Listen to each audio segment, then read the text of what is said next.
Hello everybody, and welcome back to the Vinyl Review. We're so glad that you've decided to pay us a visit. This is Billy with Wolf River Music, and thank you for tuning in to our ongoing series. Today, we are at episode number 8 in our countdown. And on the docket today, we have a band that has not yet appeared on the series, and this will be their debut album. It was released in the United States on the 21st of June, 1965. This is the Byrds, and the name of this album is Mr. Tambourine Man, and it is, of course, named after the Bob Dylan song, which he had just released himself a mere 90 days before this record came out. We're at a pivotal point in musical history right now, and this record was huge. It was bigger than anyone could have ever really expected it to be, and it put the Los Angeles folk rock scene on the map. It made Laurel Canyon the hippest and coolest place to be in the entire Hollywood, Los Angeles area, because this is where the Byrds lived, and soon they would be joined in Laurel Canyon by other big-time LA bands such as the Mamas and the Papas, the Doors, Buffalo Springfield, and then later Joni Mitchell, Frank Zappa, and Love. Probably the most surprised of all by the sudden fame and success would be the five guys themselves actually in the band.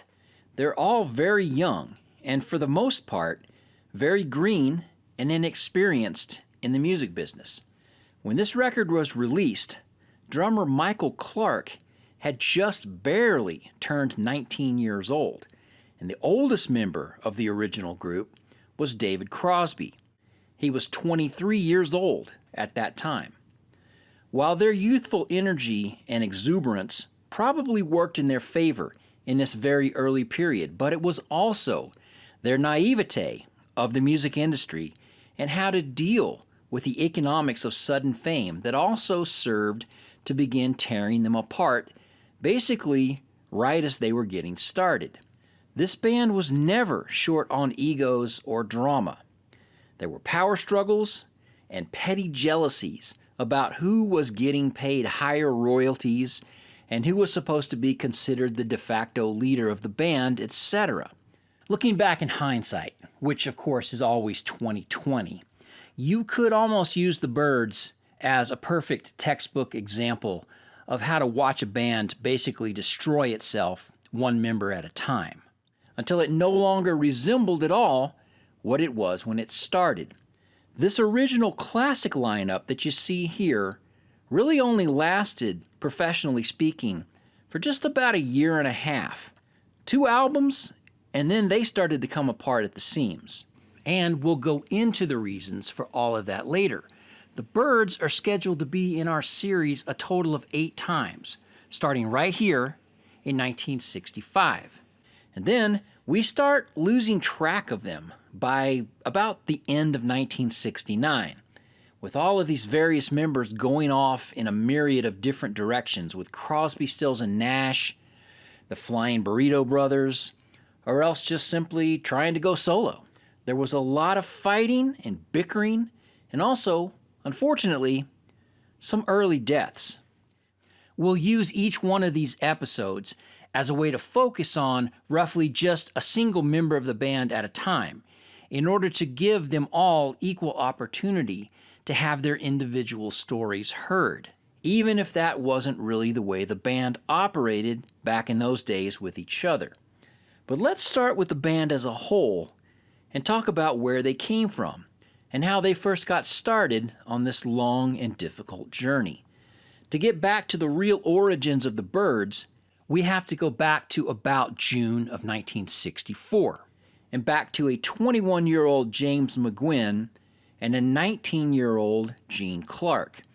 And by the way, if you're immediately wondering why I'm calling Roger McGuinn James or Jim, well, it's because he hasn't changed his name yet to Roger, and he won't do that until 1967. So up until that point, he is going to be Jim McGuinn, until he is convinced by his own personal spiritual advisors that the name Roger would vibrate more positively within the universe. James McGuinn was born July 13, 1942, in Chicago, Illinois. He first became aware of rock and roll music in the same manner that most other kids his age did round about 1956, and that was via Elvis Presley, and more specifically, the song Heartbreak Hotel. He asked his parents to buy him a guitar, which they did, and he taught himself how to play it. And within less than a year, and by the age of 15, James had also been enrolled into the Old Town School of Folk Music in Chicago. This is where he learns how to play the banjo, and this is where he was first introduced to the 12-string acoustic guitar, which he obviously gravitated towards at a very young age. McGuinn was a natural musical talent and a fast learner. He was hired at around the age of 17 by a folk group known as the Limelighters, and he also played and recorded with the Chad Mitchell Trio, as well as singer Judy Collins. Sometime in early 1962, while he's still only 19, young James decides to move to New York City in order to work with singer Bobby Darin in the famous Brill Building, which is located in Manhattan at Broadway and 49th Street. It's during this time, as he's meeting other New Yorkers like Paul Simon and Art Garfunkel, that James McGuinn first becomes aware of the music of the Beatles. Remember, at this point, McGuinn is a true folkie at heart. He's not paying most of his attention to anything outside of that realm. That is until he hears the Beatles. And soon after he becomes familiar with their musical catalog, which is really still quite a bit limited by the end of 1963, he decides that he has definitely heard the future of popular music, and he's convinced that it's going to be the Beatles who will be leading the way. And so, this quickly brings us up to the very early part of 1964, when McGuinn decides to switch over to the West Coast. And as soon as he gets there, he's almost immediately offered a regular weekly gig at a club that was known back then at that time as the Folk Den, later renamed as the Troubadour, which is still right there on Santa Monica Boulevard in West Hollywood. Now this is where Gene Clark is about to come into the picture. The truth is that James McGuinn actually has quite an extensive background in music, and also as a working musician up to this point in his young life. And he probably has more experience than it seems like I was giving him credit for based on some of the comments that I made earlier in the video just a couple of minutes ago. He has experience in music, yes, but he is far from being famous or successful, and he is not yet signed to a record label, nor has he seen the more cutthroat side of the music business in Los Angeles. He's about to. So, like I also mentioned, McGuinn has begun his fascination with the music of the Beatles, and he includes many different Beatles cover songs in his acoustic sets at the Folk Den. He's already very well versed in the folk music stylings of Bob Dylan and other traditionalists like Pete Seeger and Joan Baez. But what catches the ear of a very young Gene Clark in the audience is how McGuinn seems to be onto something by taking many of these traditional folk songs and then spinning them into something that sounds a lot more like the Beatles than just your standard Woody Guthrie type folk music. Gene Clark, who also has a very good ear for the music of the day, begins to sit in the audience of these Jim McGuinn shows as often as he can, because he senses that he's hearing something new and different from this guy who is a couple of years older than he is. And Gene Clark was always known to be very reserved and quiet and a bit pensive and shy. He's trying to get up the nerve to introduce himself to this older, more experienced musician. Gene Clark is a native of Tipton, Missouri. He was one of a family of 13 siblings. Clark, who was also introduced to the music of Elvis Presley at an early age, was taught to play the guitar and the harmonica by his father. He also discovered that he had a knack for songwriting, and he was beginning to develop a very rich tenor voice by around the age of 15. Another similarity that Clark shared with McGuinn was that he too had a musical epiphany immediately after hearing the Beatles in the early months of 1964. At that point, he was living on his own in Kansas City, and he was having very little trouble at all finding work as a musician there, even though he was still just a teenager.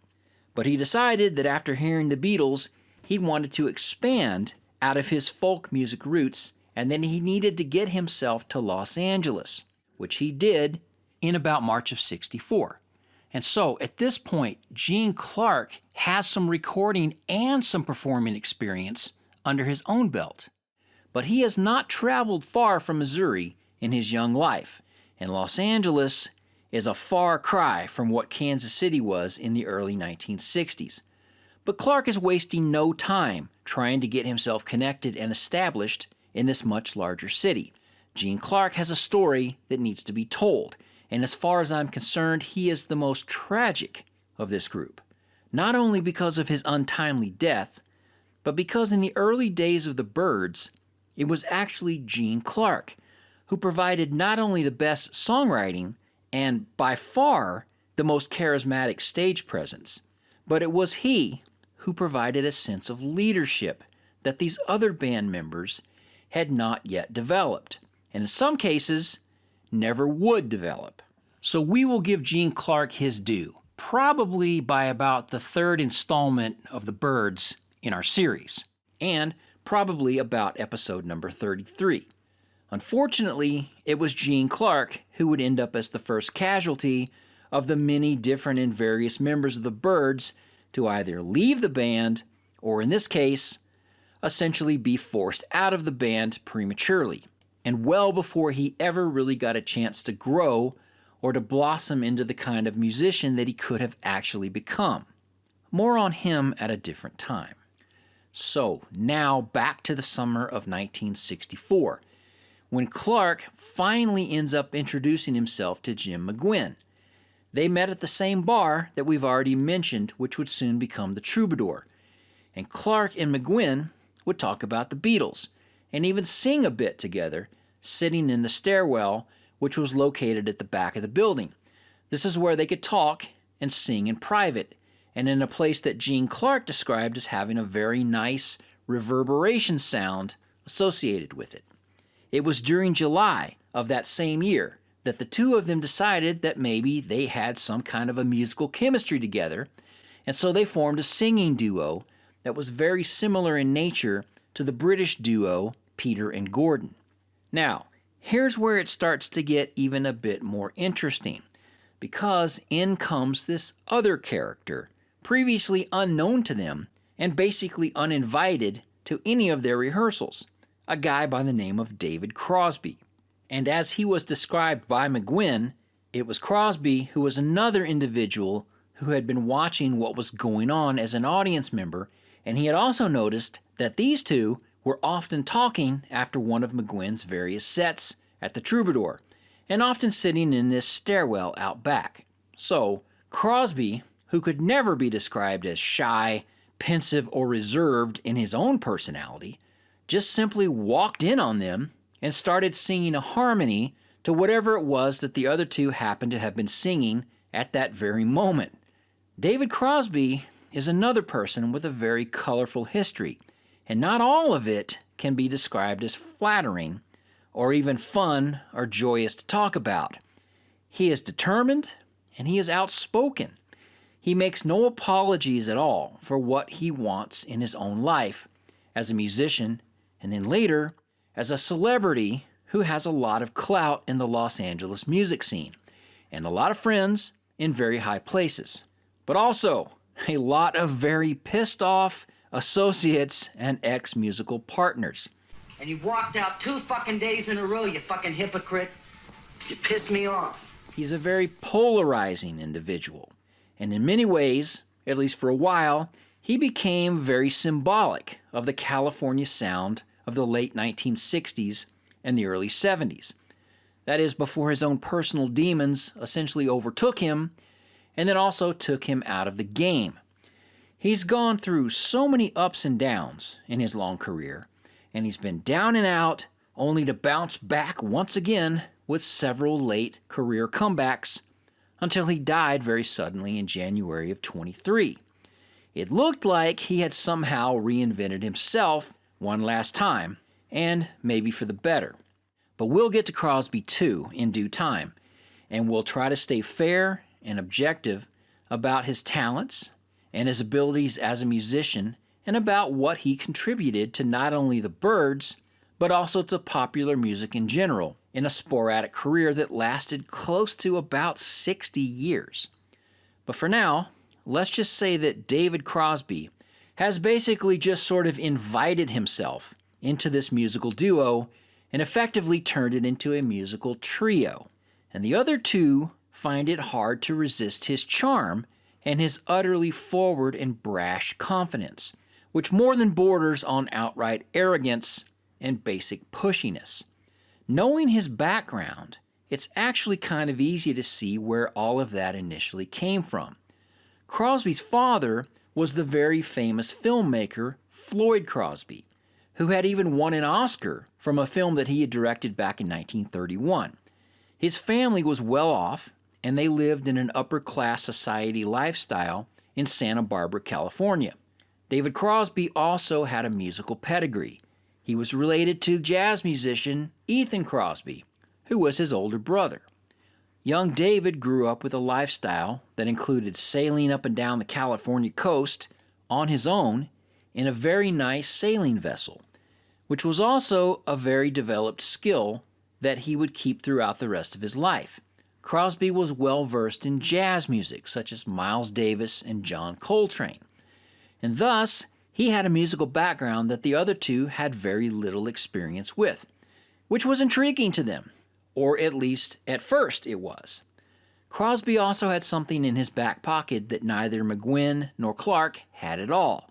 Crosby had a very close relationship with a music industry professional named Jim Dixon, who would later become the Byrds' manager.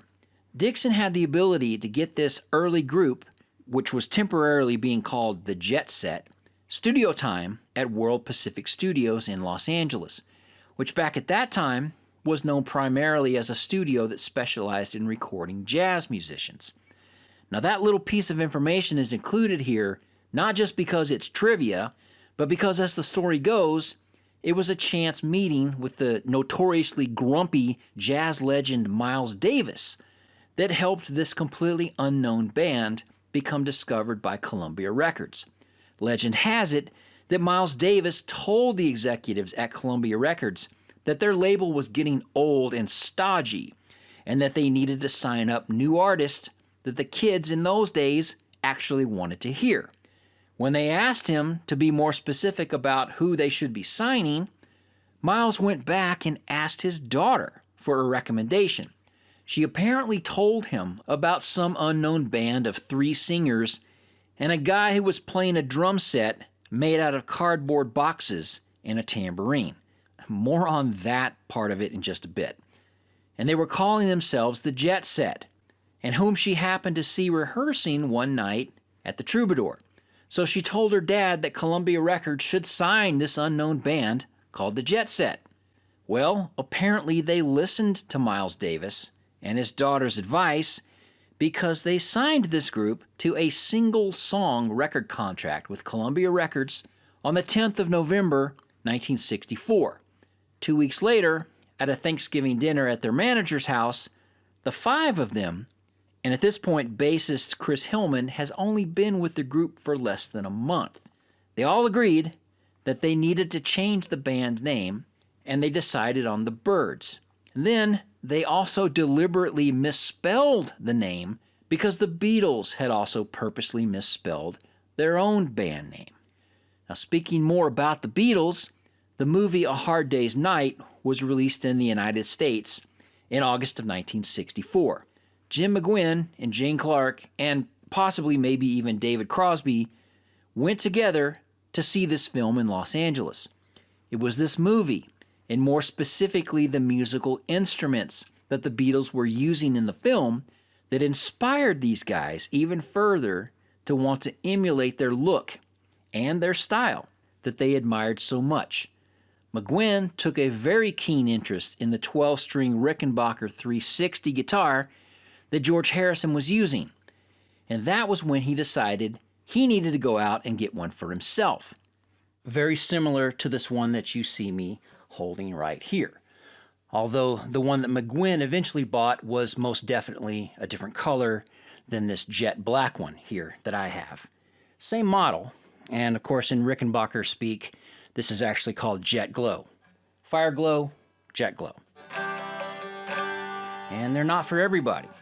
You know, Jimi Hendrix hated these guitars. They just didn't suit his style of playing. And you know, these can be kind of hard to play solos on. It's kind of hard to bend the strings. So, you know, you would never have caught an 80s metal band on stage. You would not have caught them dead with one of these things. So, you know, they have a certain aesthetic to them and obviously a very distinctive sound. And they conjure up images of, obviously, you know, the Beatles, the mid-1960s, Jerry and the Pacemakers. Pete Townsend of The Who was obviously a big fan of the Rickenbacker 360s. He had a lot of them. The reason he had a lot of them was because he kept smashing them up on stage, which probably was very entertaining to the audience, but wow, that's a real shame, if you ask me. I bought this one here in 1996 while I was living in Austin, Texas. I bought this one in 1992 in Salt Lake City. And yeah, so I've had these for a long time.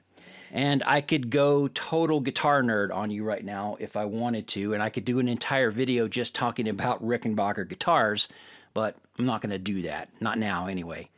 So if you look at these pictures of George with the first Rick 360 that he was given back in 1964, so you can see that it doesn't have the rounded off contoured body. It has the binding all around the edge, has that kind of sharp looking edge to it.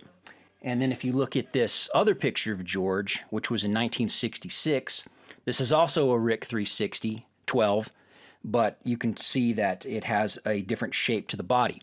And an interesting side note to this, an unfortunate interesting side note to this, is that that guitar was actually stolen from him in September of 1966. And as far as I know, it was never found. So the original one that he was given back in 64, he still had up to the end of his life, and he still recorded with it, even all the way up to, I think, the album Cloud 9. He was still recording with that one. Anyway, so yeah, these have gone through major changes over the years. You know, we have different types of tail pieces. You have the mono output and the stereo output. Different types of pickups. The ones that I have here are known as the high gain, not the toaster pickups. Those are the old style. So these are obviously louder. So, yeah, awesome guitars, and I can understand why McGuinn was enamored with the thought of having one of these after he saw George Harrison playing one in the film A Hard Day's Night.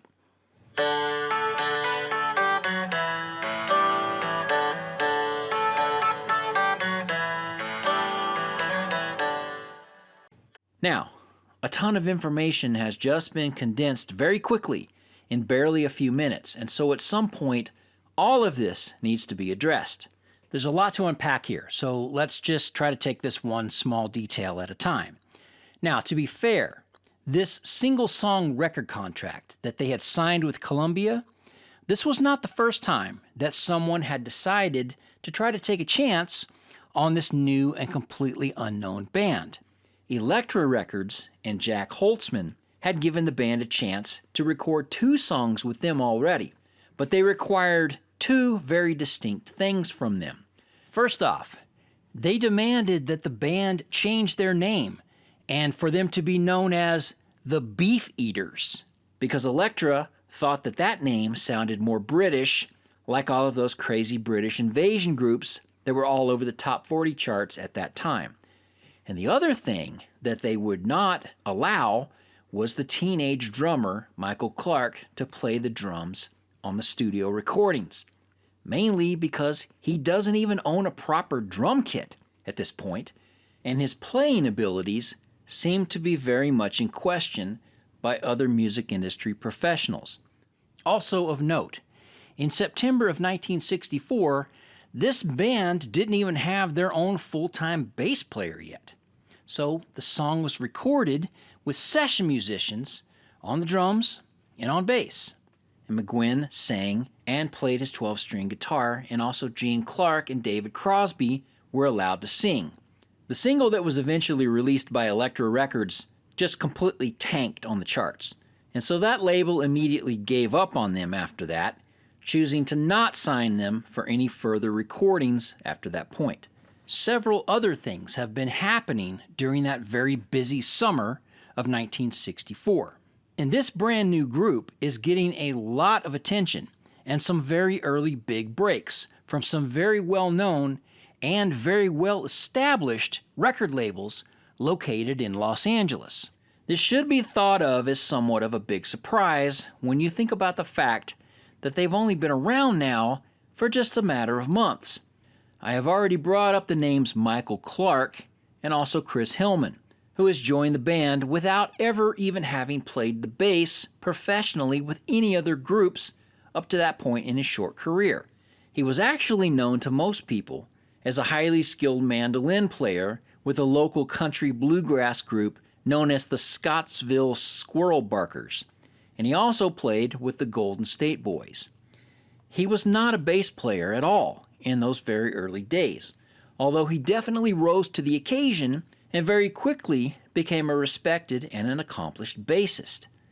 Michael Clark, on the other hand, is a bit of a different story than that of Chris Hillman, and like all these other guys, he is going to get his own episode where we are going to discuss him at great length.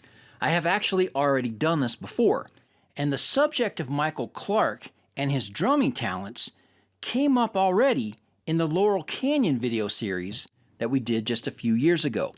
I even went so far as to re-edit that particular episode in that series because I felt like I needed to clarify some of the comments that I had already made about Michael Clark.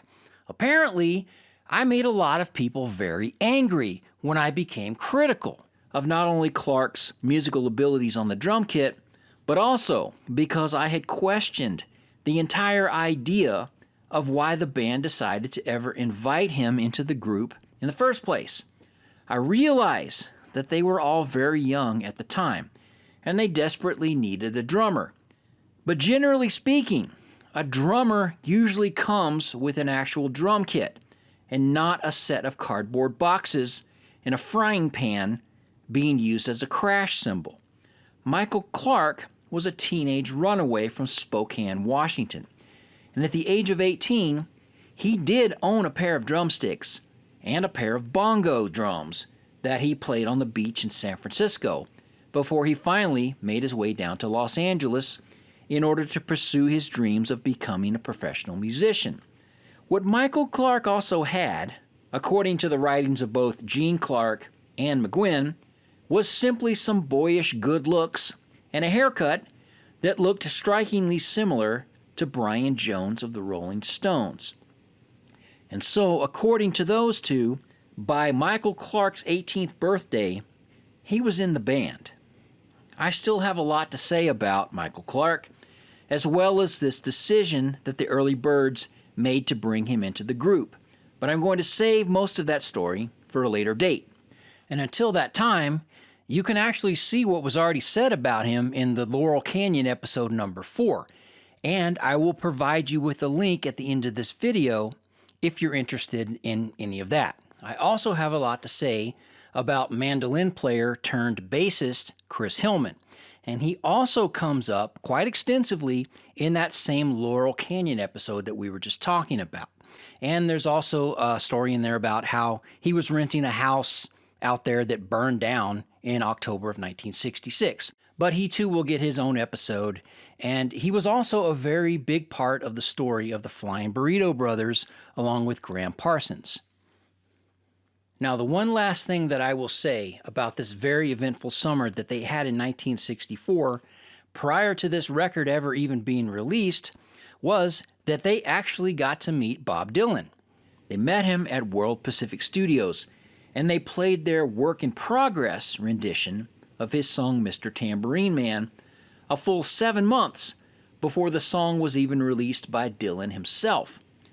And even more shocking than that whole event is that Dylan loved what they were planning to do with his song. They had taken out most of the verses and shortened it to just under 2.5 minutes. They changed the key and had completely changed the entire feel of the song by taking it out of its 2/4 time signature and bringing it back into a more pop-oriented 4/4 time signature.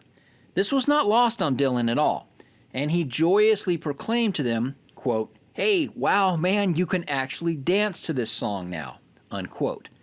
So it would seem that he liked their version and that he approved of what they were planning to do with it, which really, quite honestly, just kind of blows my mind that someone like Bob Dylan would be this supportive of some unknown band from Los Angeles that in some cases could barely even play their own instruments properly. Now, these guys may have been starstruck by everything that was going on around them. Miles Davis, Bob Dylan, Columbia Records, but I don't think that there's any way that they could have fully appreciated the amount of attention that they were all getting for being so new in the game, and also so quickly.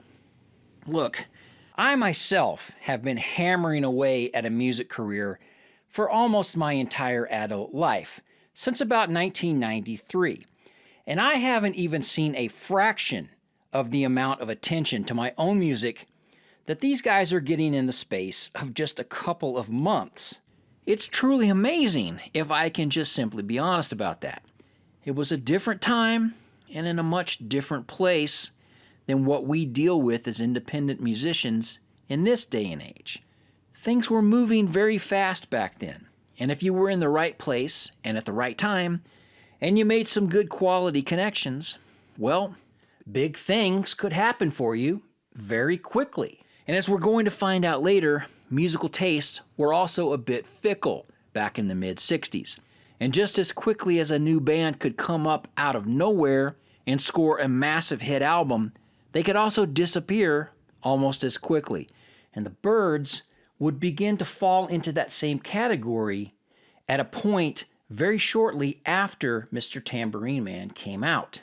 We do consider them to be musical legends, even now after all these years. But as we're going to find out within barely 2 years after this monumental album hit the record stores, the Byrds were already on the verge of trying to figure out not only how to stay together, but also how to keep the momentum of this early success continuing beyond the year 1967. And so, without any further ado, let's go ahead and take a closer look at what's actually on this record and also give it a rating. And it's easy to find a good starting point on this record because the signature song is obviously the title track and also track 1 on side 1. Mr. Tambourine Man was the song that the rest of the world first heard as an introduction not only to this album, but also basically to the Byrds in general. It was first released as a single, initially just in the Los Angeles metro area. It was on April 12, 1965. But it very quickly caught on, not just locally, but nationally. And it was a #1 hit on the Billboard Hot 100. It was a hit in the UK as well. So, by the time this full-length record came out, roughly 2 months later, everyone was already anticipating and ready for it.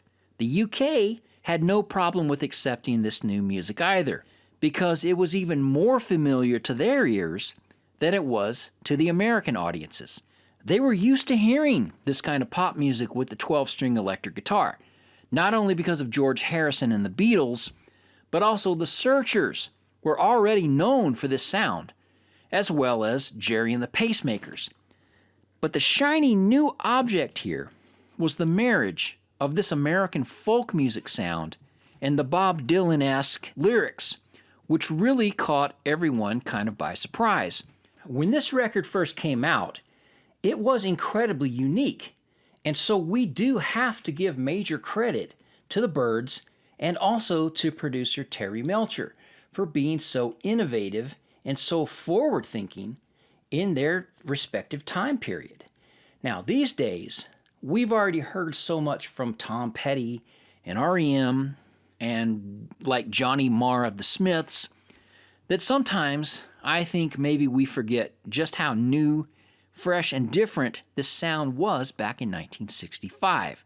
So, the Byrds rendition of Dylan's Mr. Tambourine Man has certainly become the best-known version of this song that's ever been recorded, regardless of just how much they actually changed it. And over the years, it's become one of those defining moments in song that really kind of sums up the sound of the mid-1960s very nicely. You could argue that it's possibly the strongest track on the record, or you could argue that because it's a cover song written by an already established icon, that the Byrds should not get as much credit for the song as they've always been given for it. Both of these arguments are actually valid.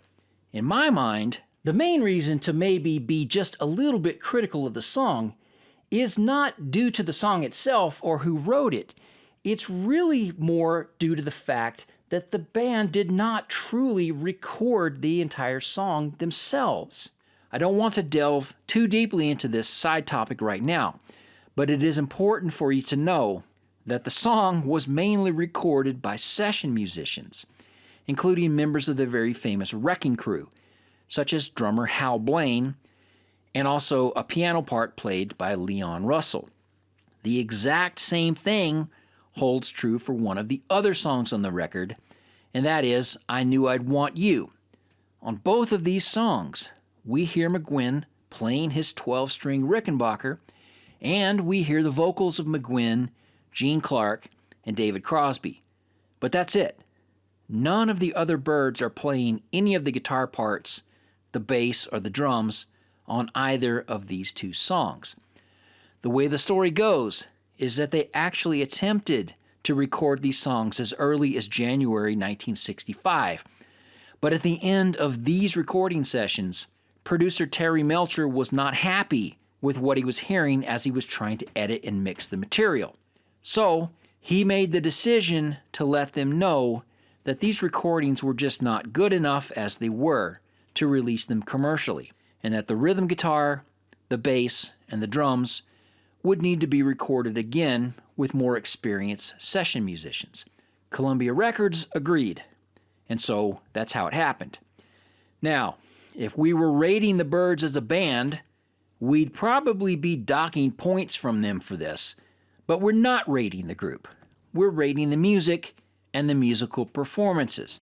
And in the case with these two songs, I think that Terry Melcher was right in his decision to use better musicians, and the songs are better for it.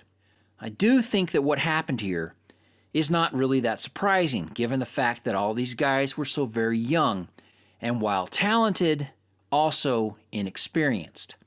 The second song on side one is also one of the strongest songs on the record, and it happens to be an original written by Gene Clark.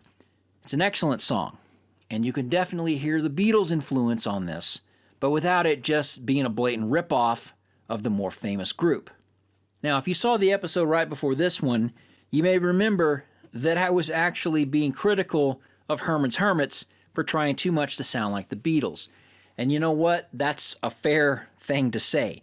I think here that yes, the Byrds were definitely trying to sound like the Beatles in a lot of ways. It's just the biggest difference really comes down to I just think the Byrds did a better job at it than Herman's Hermits. So I'm trying to be fair. The Byrds would eventually grow out of their trying to sound like the Beatles phase, whereas Herman's Hermits did not. Anyway, back to the song I was trying to talk about. The second song on the album is a Gene Clark song, and it's called I'll Feel a Whole Lot Better. Gene is also singing the lead on this one. And again, over the years, this is one of those songs that was first deemed to be a B-side of another single, but it became a hit song in its own right. And it's also one of the defining early songs of the Byrds catalog. Speaking more about Gene Clark, he also wrote another one of the highlights on the album, and that was the song Here Without You. This one is in a minor key, It's a bit of a slower tempo, and it features some more melancholy and moody lyrics. It really shows more of the depth of Clark's early writings and what else the band would be capable of. And it also serves as a reminder of just how valuable Gene Clark was to this early lineup of the group, and what a loss it was that he was really only around for just the first 2 albums. It's a shame. So, if you count these 3 songs that we've already mentioned, and then you throw in even another one of the Dylan songs, Spanish Harlem Incident, what we have here is a very, very strong side 1 of this record. Side 2, on the other hand, is just a bit on the weaker side compared to side 1. And it has a song on it that almost feels like a bit of a throwaway. It's the very last one, called We'll Meet Again. And it's a cover song written by the English songwriters Ross Parker and Huey Charles. Now, in its own right, the song was a big hit back in 1939, and it became a standard of the World War II era. But it just feels really out of place on this record, mixed in with these 4 other Bob Dylan songs and the other originals written by Gene Clark.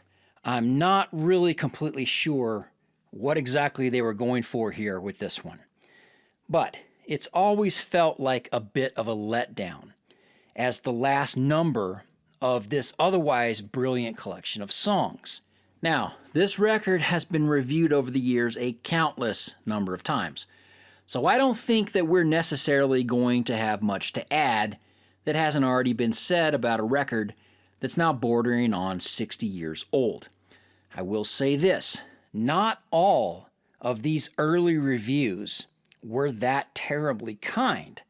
Some reviewers accused them of being too overly reliant on the Bob Dylan material. Some have pointed out the many similarities between the Byrds and the Beatles, as well as pointing out that the Searchers were also pioneering the use of the electric 12-string guitar in their own music. The problem that I find with the comparison between them and the Searchers, though, is that the Byrds just simply had better songwriting, and they were also pushing into new territories that the Searchers would never have been able to go themselves. I think history has proven this point to basically be true. As for the Beatles comparison, well, I think the fact that all of the Beatles have acknowledged the Byrds and this landmark record in a very positive light speaks volumes about it. The Beatles, and especially John Lennon, were known at times to be very blunt in their critique, and I don't think that they would have said that they loved this record if none of them had really meant it. In later years, McGuinn and George Harrison became friends and musical associates, and I think that there was a mutual respect there between those 2 musicians. Overall, I think that because this record ended up becoming so successful and so quickly, that it was easy to like it. And it was also just as easy to love it, and to realize that it was going to be considered groundbreaking. Now, with all that being said, though, I think that it has also been just a little bit too easy to kind of go a bit gaga over the record. And maybe there has been a tendency over the years by many to possibly overrate the record to a certain degree, and to not point out that it does have some shortcomings. First of all, it's just simply too short in length. It barely clocks in right at about 30 minutes. And for a full-length record, that's actually a little bit on the short side. I just think they didn't have enough of their own original material back in those early days, and had they just simply thrown in another 2 cover songs to make the record longer, well, that would have been too many. The songs are really all quite short in length, generally averaging about 2.5 minutes each, and it just makes for a truncated running time, in our opinion. The other problem is that, yes, there is a lot of reliance on the Dylan material. As we just said, some critics have pointed that out, and they're not exactly wrong. By including 4 of his songs on a single record, brilliantly done or not, they did pigeonhole themselves at a very early stage in their career. Now, luckily for them, they did a fantastic job with the Dylan songs. And if they didn't, well, we'd be talking about this record in a much different manner than we are right now. This was a bold move, but it was also risky. For the most part, I think that it served them well, but it also shows that they've got some room to grow here. At this point, they seem to be showing a ton of future potential, and this might not actually end up being their strongest record in their entire catalog. Or is it? Well, eventually we will answer that question. But for now, we are going to give this record a very solid and a respectable grade of 8.6, which is a solid B. Blasphemy, you say? Just a B? Are you kidding? No, we're not. So why is this record not an A? Well, more experienced musicians and more mature songwriting could have possibly pushed this record into the territory of an A. Or these factors could have complicated the youthful energy of a brand new band who were forging new paths in popular music. The album has stood the test of time, that's for sure, and it is widely considered to be highly influential amongst many other very high-profile musicians over the last 6 decades. I don't think that the Byrds necessarily knew that they were doing something that was going to be considered this historical while they were in the process of actually recording this record. And just that factor alone, I think, adds to the charm and the likability of the music. But still, this is not an A record, and it does rely a bit too heavily on the material of other writers. This record shows great potential for the future of this group, and it's innovative. It's easy to like, and it is an achievement. But expecting a group of guys, all between the ages of 19 and 23, to come up with an A-rated record right out of the gate is just too tall of an order. 8.6 is a very good record. The Byrds didn't always work together this well as they got older, and they got more seasoned and wiser within the game of the music business. In fact, it was quite the opposite, really. They have a lot more records to go in our countdown, and so there will be plenty of time to see how they fared in their future releases. And it won't really be that long before we hear from them again, episode number 23 to be exact. And that will be when we review the album Turn, Turn, Turn, which came out in December of 1965. Now, in the meantime, let's talk quickly about what's coming up next in the Vinyl Review Countdown. Episode number 9 will feature our first returning group on the list. The Beach Boys are back already. They didn't waste any time in releasing another record after Today came out in March of '65. Their next one was released barely 4 months later, and it was called Summer Days and Summer Nights. The question is, did they move in the right direction with this latest release, or are they still relying on older gimmicks that they used to score massive hits with their teenage audience? Brian Wilson has been complaining that he doesn't want to write songs anymore about surfing and hanging out at the beach all day. Will he get his way and be allowed to branch out into newer and more mature musical territory? You'll just have to join us again to find out how they did. Once again, this is Billy, and you have been watching the Vinyl Review. Please subscribe if you can, and also please come back and see us again next time. Good night.